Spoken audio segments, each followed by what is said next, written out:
Actually Morgan movie ரொம்ப நல்லா இருந்தது. ஆக்சுவலி நல்ல ஒரு மிஸ்டாலிக்கல் அண்ட் ஸ்டோரி, கிரைம் ஸ்டோரி மாதிரி இருந்தது. உங்களுக்கு ஃபர்ஸ்ட் ஆஃப் கொஞ்சம் லேகாக போகிற மாதிரி இருந்தது. உங்களுக்கு அங்கங்கே எல்லாம் ஃபஸ்ட்டு ஒரு கிரைம் போயிட்டுருக்கோம், அதில் வந்து வேறு ஒரு ஃப்ளாஷ்பேக் ஒன்று வரும், லவ் சீன் வரும், அதை தாண்டி அதை அடுத்து ஒரு ட்ராவல் ஆகும், அடுத்து ஒரு ஃப்ளாஷ்பேக் மாதிரி வரும். அதெல்லாம் ரொம்ப லென்த்தாக கொடுத்துட்டாங்களோ அப்படின்னு தோணுச்சு. அதெல்லாம் கொஞ்சம் கம்மி பண்ணியிருக்கலாமோன்னு தோணுச்சு. ஆனால் செகண்ட் ஆஃப் டோட்டலாக வேறு மாதிரி இருந்தது. பயங்கர ஒரு ஃபீல் அவுட்டாக இருந்த மாதிரி இருந்தது செகண்ட் ஆஃப். ஃபர்ஸ்ட் ஆஃப்லலாம் நான் வெளில வரும்போது என்னடா கம்பி கட்டுற கதையெல்லாம் சொல்கிறாங்க அப்படிங்கிற மாதிரி தோணுச்சு. இதெல்லாம் நம்புற மாதிரியாடா இருக்குது அப்படின்னு. ஏன்னா மிஸ்டாலிக்கல் மூவிஸ் மாதிரி கொண்டு போயிருப்பாங்க. ஒரு அமானுஷிய சக்தி உள்ளே இருக்கிற மாதிரியும் ஒருத்தருக்குள்ளே அதுலேருந்து வரக்கூடிய அந்த மாதிரி கொண்டு போயிருப்பாங்க. அந்த மாதிரி நம்மளால் அதை ஏற்றுக்க முடியாதுல்ல, அந்த மாதிரி ஒரு ஃபீலாக இருந்தது. ஆனால் செகண்ட் ஹாஃபில் அதில் கொடுத்த ஒரு ரினியூவல் இருக்குது பார்த்தீங்களா, அதுக்கான ரீசன்ஸ் கொடுத்ததா இருக்கும், அதில் ட்ராவல் ஆகிற விஷயமா இருக்கட்டும், அதெல்லாம் ரொம்ப நல்லா இருந்த மாதிரி இருந்தது. அந்த ஒரு விஷயமே நம்மளுக்குள்ளே வந்துட்டு ஒரு வேளை இருக்கலாமோ அப்படிங்கிற நம்மளுக்குள்ளே ஒரு ஃபீல் வர ஆரம்பிச்சிச்சு. கொஞ்ச நேரத்தில் செகண்ட் ஹாஃப் ஆரம்பித்த கொஞ்ச நேரத்துலேயே பார்த்தீங்கன்னா ஒருவேளை அப்படி இப்படிலாம் ஒரு சக்தி இருக்குமோ அப்படிங்கிற மாதிரி நமக்குள்ள ஒரு ஃபீல் இருக்கும்ல, அந்த ஒரு ஃபீல் கொடுத்துருச்சு எனக்கு. ஸோ இது வந்து அதனால தான் அந்த படம் சக்ஸஸ்ன்னு நான் சொன்னேன். ஏன் அப்படின்னா அந்த ஒரு ஃபீல் வந்து அவ்வளோ ஈஸியாக கொடுக்க முடியாது. கிளைமேக்ஸ் சூப்பராக இருந்துச்சு. உண்மையிலே கிளைமேக்ஸ் நான் எதிர்பார்த்தது வேறு, டோட்டலாக வேறு மாதிரி கொடுத்துருந்தாங்க. அதுக்கான ரீசன் அது வேறு ஜேனரு, இது வேறு ஜேனரு ஆக்சுவலி. ஆனால் அதில் ஒரு ரெக்யூஸ் பண்ணிக்கிறேன், தயவுசெய்து இது மாதிரி சொந்தக்காரங்களெல்லாம் வச்சு எடுக்கிறத விட்டுட்டு வேறு யாராவது நல்ல பசங்களாக இருந்தாங்கன்னா அவங்களுக்குலாம் கொஞ்சம் வாய்ப்பு கொடுங்க. இந்த படத்தில் விஜய் அவங்க அக்கா பையன் சரியா இல்லை அப்படிலாம் சொல்ல. எனக்கு அந்த லாஸ்ட்டாக அந்த சைக்கோத்தனமான ஒரு சில விஷயங்கள்லாம் ரியாக்ஷன்ஸ் கொடுத்ததெல்லாம் ரொம்ப நல்லா இருந்தது. தண்ணிக்குள்ளே இருக்கிற விஷயங்கள்லாம் சூப்பராக இருந்தது. ஆக்டிங்கு அந்த அளவுக்குலாம் மோசம்லாம் சொல்ல முடியாது. ஆனால் ஒரு சில இடத்துல எனக்கு அந்த லவ் போர்ஷன் ஆன ஆக்டிங் கொஞ்சம் எனக்கு செட் ஆகாத மாதிரி தோணுச்சு. அது அந்த சென்டிமெண்ட்லாம் வந்து இன்னும் கொஞ்சம் இன்வால்வ்டாக இல்லாத மாதிரி ஏனோ தானோன்னு இருக்கிற மாதிரி இருந்தது. அது மட்டும் கொஞ்சம் டிசப்பாயின்மெண்ட்டாக இருந்துச்சு. விஜய் ஆண்டனியோட படம்னாலே எப்பயுமே ஒரு மக்களுக்கு எதுனா கருத்து சொல்கிற மாதிரி அந்த மாதிரி இந்த படத்தில் இருக்குது. கண்டிப்பாக கடைசியாக கிளைமேக்ஸில் தான் உங்களுக்கு அது புரியும். அது இந்த அன்றைக்கி என்ன கருத்து சொல்கிறாருன்னு புரியாது, என்னடா இது அப்படிங்கிற மாதிரி தோணும். கடைசியாக கிளைமேக்ஸில் இருந்துச்சு. விஜய் ஆண்டனி சார் வந்து ஃபஸ்ட்டு போலீஸாக இருப்பாரு, அப்புறம் ஒரு பிரேக் எடுத்து மறுபடியும் போலீஸ் ஆகுது. இப்போ ரீசெண்டாக அந்த எல்லா மூவிலும் அதே சீன் தான் நடக்குது. இதுலேயும் அதே மாதிரி தான் காட்டியிருக்காரு. அது ஒர்க் அவுட் ஆயிருக்கா இல்லை பழைய மூவி இல்லை, அது ஒர்க் அவுட் ஆயிருக்கு அவருக்கு. எனக்கு இந்த படத்தில் ரொம்ப பிடிச்ச விஷயமே அந்த ஒரு விஷயம். ஏன்னா விஜய் ஆண்டனி சார்னு சொன்னாலே அவரோட பெரிய இதுவே வந்து ரேப் சாங் இருந்த சாங்கை வச்சே படத்தை ஹிட் பண்ணிட்டாண்டா அப்படின்னு சொல்லுவாங்களா, அந்த மாதிரி. இதில் அந்த மாதிரி எதுவுமே இல்லாமல் கதைக்கு என்ன தேவையோ அதை மட்டுமே கொடுத்தது வந்து ரொம்ப நல்லா இருந்துச்சு. இந்த மாதிரி ஏதாவது திணிச்சிருந்தாங்கன்னா அன்வான்டாக போயிருக்குமோ அப்படிங்கிற மாதிரி. படம் வந்து பார்த்தேன் ஓகே. படம் மார்கன் ஒரு டீசெண்டான வாட்ச் மூவின்னு சொல்ல முடியும். ஒரு சைக்கோ த்ரில்லர்.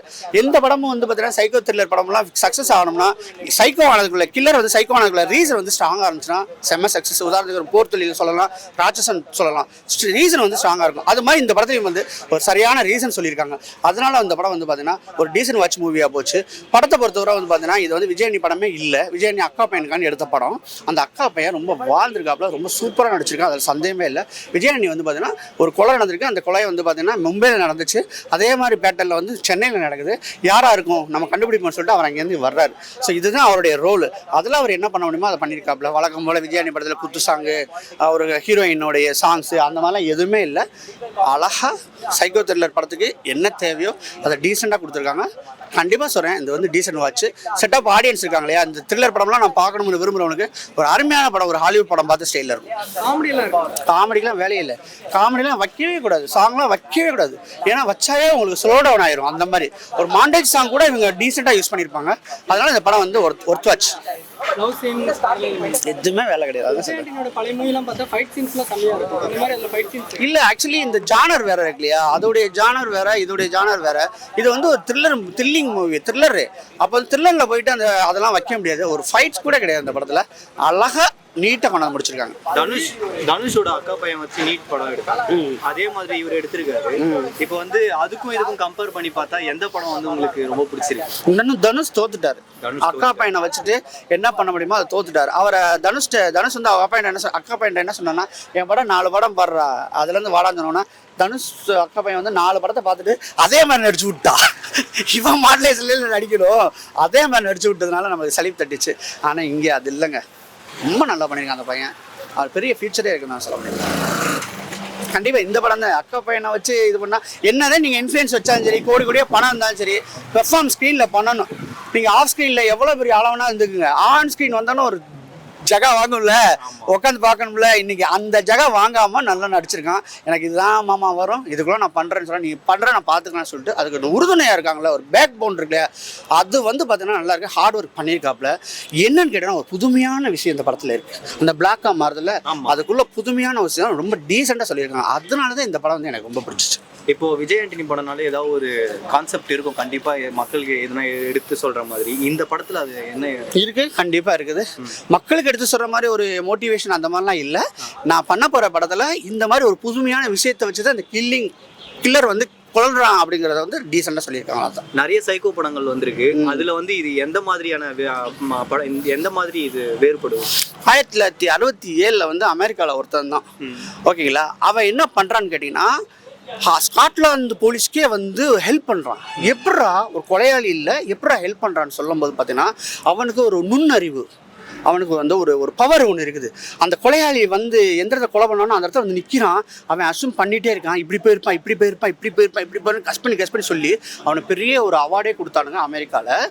அது மாதிரி தமிழ்நாட்டில் இந்த பையன் இருக்கு அஜய். நம்ம இதெல்லாம் காமிக்காம இந்த நான் இப்போ சொன்ன மேட்டர்லாம் தூக்கி போட்டுட்டு இதை மட்டும் சொன்னால் நம்ம நம்ப மாட்டோம். என்னடா அது எப்படா கொலைகை எடுக்கிற இடத்துல இல்லை, இவர் எப்படா போலீஸ்க்கே என்ன உலகத்திலே தமிழ்நாடு போலீஸை சூப்பர் போலீஸ் அவனுக்கே ஹெல்ப் பண்ணுறியா அப்படின்னு கேட்பாங்கல்ல. அதுக்கு இங்கேருந்து நான் சொன்ன மேட்டரை கனெக்ட் பண்ணியிருக்காங்க. அதனால நான் நம்புகிறேன் இப்படி ஒரு ஆள்லாம் இருந்திருக்காங்கிறத. நம்ம கூகுளில் தானே நம்புகிறோம், டாக்டரை கூட நம்ப மாட்டோம், கூகுளில் தான் நம்புகிறோம். ஸோ அந்த மாதிரி மேட்ரு இருந்ததுனால இது ஒரு நல்ல ஒரு விஜய் ஆண்டனியோட மூவினா அவர் வந்து ஃபர்ஸ்ட் போலீஸாக இருப்பார், ஏதாவது ஒன்று நடந்திருக்கும், மறுபடியும் கொஞ்சம் ரெஸ்ட் எடுத்துட்டு மறுபடியும் வந்த மாதிரி தான் எல்லா சீனுமே இருக்கும். ஒரு படம் ரீசெண்டாக வந்து எல்லா படமும் இதுலேயே அதே மாதிரி தான் காட்டியிருக்காங்க. தங்கம் அப்படியே சொல்லிட்டியே, நான் தான் சொல்லக்கூடாதுன்னு நினச்சேன், சொல்லிட்டு அதே தான். வழக்கம் போல போலீஸில் இருக்காரு, போலீஸ் குடும்பத்துக்குள்ள ஒன்று நடந்துருது, போலீஸ் வேணா ஒரு டேஷ் வேணாம்னு சொல்லிட்டு தூக்கி போட்டு வர்றாரு, திரும்ப 13 வருஷம் கழிச்சு வர்றாரு. சமுத்திரக்கணி இதுக்காடியே வச்சிருக்காங்க, உங்களை தான் இந்த டிபார்ட்மெண்ட்டை எதிர்பார்த்துக்கிட்டு இருக்கு, வாங்க உங்களை தான் வர வைக்கிறேன் சொல்றாங்க.